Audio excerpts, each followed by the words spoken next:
আসসালামু আলাইকুম বন্ধুরা।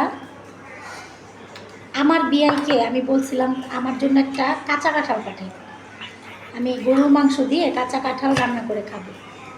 তো সে আমার জন্য কাঁচা কাঁঠাল ঠিকই পাঠাইছে, কিন্তু বাসায় আনার পর এটা হয়ে গেছে পাকা কাঁঠাল। এটা মানে গাছে থেকেই পাকছে, পুরা গাছ পাকনা ছিল, মানে বুঝে উঠতে পারে নাই।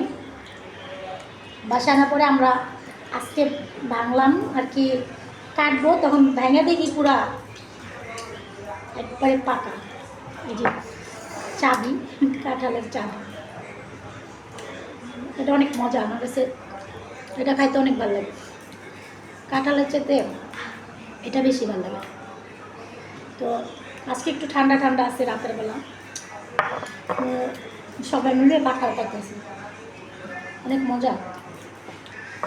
ধন্যবাদ আমার বিয়াই কামরুল ভাই, এই যে আপনার গাছের কাঁঠাল খাই, অনেক মজা। আপনি আরও পাঠায়েন, ঠিক আছে? কুরিয়ার করে পাঠা দেন।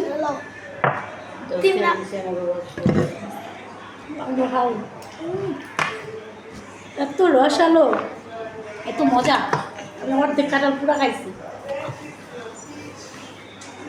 আলহামদুলিল্লাহ। আপনার কাছে আরও বেশি বেশি কাঁঠাল হোক।